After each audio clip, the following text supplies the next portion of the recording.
জাতির উদ্দেশ্যে ভাষণে একটা কথা বলবেন, being a head of the government একটা কথা বলবেন, রাষ্ট্রীয় টেলিভিশনে একটা কথা বলবেন, কোন একটা দলের কাছে আলোচনায় গিয়ে সে কথা আপনি ভুলে যাবেন।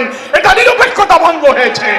ইসলামী আন্দোলনের আমির মুফতি সৈয়দ রেজাউল করিম বলেন, মৌলিক সংস্কার নিয়ে গড়িমসি করা হবে জুলাই আগস্টের শহীদদের রক্তের সাথে বেইমানের শামিল। মৌলিক সংস্কারে কেউ কেউ গড়িমসি করছেন, এটা জুলাইয়ের সাথে বিশ্বাসঘাতকতা। স্বৈরাচার তৈরির রাস্তা খোলা রাখা যাবে না।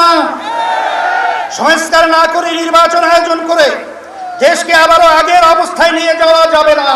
এবার ইসলামপন্থীদের ঐক্যের ব্যাপারে গণপ্রত্যাশা তৈরি হয়েছে।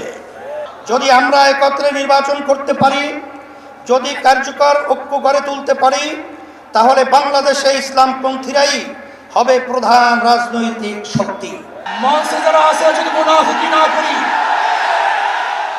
মুখের এবং কাজের কথা যদি একসাথে থাকেন, মুখের সাথে কাজের যদি মিল থাকেন, আমি এই লক্ষ জনতার সামনে কসম করে বলতে পারি, আগামীতে ক্ষমতায় যাবে ইসলাম, ক্ষমতায় যাবে ইসলাম।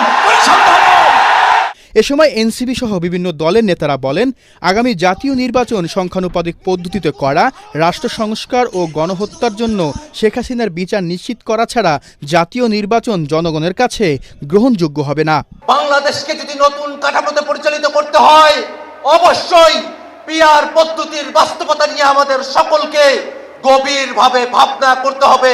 বাস্তবায়নের পথ আমাদেরকে অন্বেষণ করতে হবে। আমাদের এই বাংলাদেশের 24-এর অভ্যুত্থানের স্পিরিটের প্রশ্নে, ওই খুনিদের বিচারের প্রশ্নে, রাষ্ট্রের সংস্কারের প্রশ্নে আমরা ঐক্যবদ্ধভাবে এগিয়ে যাব। আমরা যতদিন ঐক্যবদ্ধ থাকব, ততদিন এই বাংলাদেশে আর কোনো হাসিনা মাথা উঁচু করে দাঁড়াতে পারবে না। রাষ্ট্র সংস্কার এবং জন আকাঙ্ক্ষার বাস্তবায়নে সমস্ত রাজনৈতিক দলগুলো জনসমাবেশের মাধ্যমে এই সরকারকে তাদের সমর্থন দেখিয়ে দেবে।